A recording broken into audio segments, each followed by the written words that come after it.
केंद्रित आंदोलन में पहली बार मधेसी और जनजाति शक्ति एक जगह आए हैं। मैं इस वक्त काठमांडू की अनाम नगर एरिया में हूँ। अनाम नगर यानी कि सिंह दरबार जो नेपाल के प्रमुख मुख्यालय है उसका दक्षिणी गेट में हूँ और हमारे साथ कुछ सीनियर लीडर हैं, उनसे हम बात करना चाहेंगे। हमारे साथ यह आंदोलन के एक नेता और सद्भावना पार्टी के महासचिव देवेंद्र यादव जी हैं, उनसे हम बात करना चाहेंगे। सर, आप लोग क्यों कर रहे हैं आंदोलन?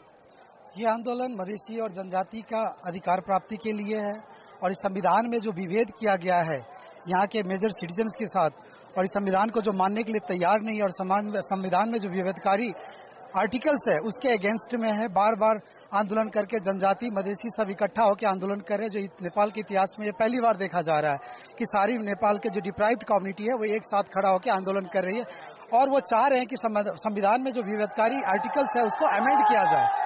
जब तक अमेंडमेंट नहीं होगा तब तक ये कॉन्स्टिट्यूशन नेपालियों को एक्सेप्ट नहीं करेंगे नेपाल के लोग। वो क्लियर मैसेज देने के लिए हम सब ये आंदोलन कर रहे हैं। जैसे कि आप लोग पहली बार काठमांडू केंद्रित आंदोलन कर रहे हैं, इसमें राज्य की तरफ से कितना दमन किया गया है, किस तरह से भूमिका हुई है, ये बता सकते हैं? नहीं, जब पहले हम मधेश केंद्रित आंदोलन करते थे तो हमारी क्षति बहुत ज्यादा होती थी और हमारी आवाज जो है यहाँ पे सुनाई नहीं देती थी। अब यहाँ पे आंदोलन करने से हम ये देख रहे हैं, आज का पहला दिन का हमारा अनुभव है कि यहाँ पे पुलिस का दमन नहीं हो पा रहा है और दूसरा चीज हम आंदोलन करने में सफल भी हो रहे हैं और हमारी आवाज जो है पूरी दुनिया में पहुंच रही है। इसलिए आंदोलन बहुत ही सफल आंदोलन है और इस आंदोलन को देख के हमें लगता है कि हमारी जो अचीवमेंट, जो हमारी जो टारगेट है, जो हमारी मांगे है वो बहुत जल्दी सरकार को पूरा करना पड़ेगा। दूसरा, इसके पास कोई विकल्प नहीं है क्योंकि इसका मेन सेक्रेटरी जो सिंह दरबार कहते हैं वो हमने पूरा जाम करके बैठे हुए हैं। तो इसलिए सरकार को सुनना पड़ेगा हमारा आवाज और संविधान में संशोधन करना पड़ेगा। हालांकि नए संविधान जारी होते ही मधेसी और जनजाति ने यह विरोध का सिलसिला शुरू किया था और विरोध के सिलसिला के बाद नेपाल में बहुत बड़ा आंदोलन हुआ था, जो खास करके मधेसी एरिया में 6 महीना तक आंदोलन चली थी। हमारे साथ एक और लीडर हैं जो कि राष्ट्रीय मधेश समाजवादी पार्टी के अध्यक्ष हैं, शरद सिंह भंडारी साहब हैं, वो भी मधेश से बिलोंग करते हैं। सर, आप भी आंदोलन कर रहे हैं, कारण क्या है? सब लोगों ने कहा आंदोलन, इसलिए हम लोग का आंदोलन का मेन 3 मकसद है। पहली बात क्या है कि जो अभी विभेदकारी संविधान बनी है जिसपे करीब 80% लोगों का, इस नेपाल में 80% लोगों का अधिकार से वंचित किया गया इस संविधान में। इसलिए इस संविधान में अपने अधिकार को लिखाने के लिए जो 80% लोग जो हैं, आज आपके सामने जो खड़ा है यहाँ पे, मधेसी है, हिमालय है, पहाड़ी है, विभिन्न जनजातियां हैं, दलित शिल्पी समुदाय है, खसान से लोग आए हैं, थारू से लोग आए हैं, तो सारे समुदाय को मिला के करीब 80% जो समुदाय है वो आपके सामने यहाँ बैठे आंदोलन कर रहे हैं, क्योंकि इनकी मांग, इनके अधिकार को संविधान में नहीं लिखा गया है। दूसरी बात क्या है कि विगत में संविधान जो बनी और जो संविधान सभा बना उससे पहले हर लोगों ने आंदोलन किया था। मधेश में आंदोलन हुई थी, पहाड़ में आंदोलन हुआ था, जनजाति का आंदोलन हुआ था, दलित का आंदोलन हुआ था, मुसलमान का आंदोलन हुआ था, थारुओं का आंदोलन हुआ था और राज्य ने उस समय सबके साथ समझौता किया था कि सबके आंदोलन का जो मर्म है उसको हम लोग संविधान में लिखेंगे, लेकिन कोई भी समझौता पालन नहीं किया। तो हम लोग कह रहे हैं जो विगत में समझौता किया है राज्य ने, वो सारे समझौता को लागू किया जाए। और तीसरी बात क्या है कि जो आंदोलन जो अभी है ये वास्तव में कहिएगा तो नई नेपाल की नई नींव हम लोग रख रहे हैं।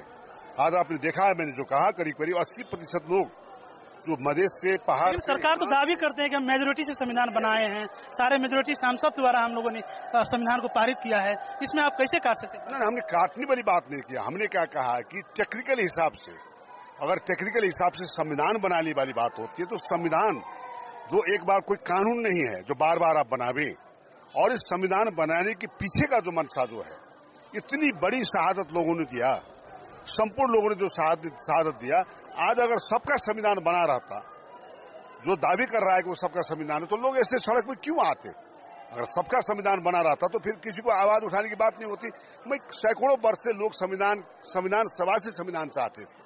आज नेपाली को संविधान सभा से जो संविधान मिला, अगर ये संविधान सबका संविधान रहता तो हर जगह खुशहाली होती। इसमें क्या कहते हैं, आंदोलन करने की आवश्यकता नहीं होती। सरकार सफेद झूठ बोल रहा है और जो इस सरकार जो संविधान बनाया है वो एक नस्लीय चिंतन के आधार पर। लेकिन भंडारी सर, कहीं न कहीं से भारत को भी जोड़ा जाता है इस मामले में। वास्तविक यथार्थ क्या है जो कि गवर्नमेंट बोलती है कि भारत ने हमारे ऊपर हस्तक्षेप कर रखा है, इस पे आप क्या बताएंगे? मैं सीधी बात कहता हूँ, आप नेपाल की इतिहास को उल्टा के अगर देखें, जितनी भी महत्वपूर्ण घटना है, हर घटना में भारत को जोड़ा जाता है, प्रत्यक्ष अप्रत्यक्ष रूप से जोड़ा जाता है। और स्वयं जो लोग अभी सत्तासीन हैं, इन लोगों ने कल नेपाल में से निरंकुश राजतंत्र को फेंकने के लिए जो आंदोलन किया था, इन लोगों ने यहाँ नहीं, भारत में ही जाके 12 बुद्धे समझदारी की थी। तो आप भारत में जाके समझदारी करते हैं, उसके आधार पर इतनी बड़ी संविधान को आगे बढ़ाते हैं और आज भारत को आप आक्षेप लगा रहे हैं। तो सबसे बड़ी बात क्या है कि देखिए, इस देश में कुछ लोग और कुछ राजनीतिक पार्टियां एक आधार बनाई हुई है और उसको क्या कहा गया है कि विशेषकर मैं साम्यवादी इस देश के कम्युनिस्ट लोगों को कहता हूं कि कम्युनिस्ट लोग विगत में अमेरिकी साम्राज्यवाद और भारतीय विस्तारवाद, ये दो इसके स्कूल में पढ़ाई होती है। भारतीय विस्तारवाद का मतलब नेपाली राष्ट्रवादी, जो अंदर राष्ट्रवादी की नींव पे जो कुछ लोग अपने आप को राष्ट्रवादी के आधार पर जो इस देश को अपने आप को मजबूत कराना चाहते हैं, वो यथार्थ में इस देश की राष्ट्रवादी नींव को खोखली कर रही है।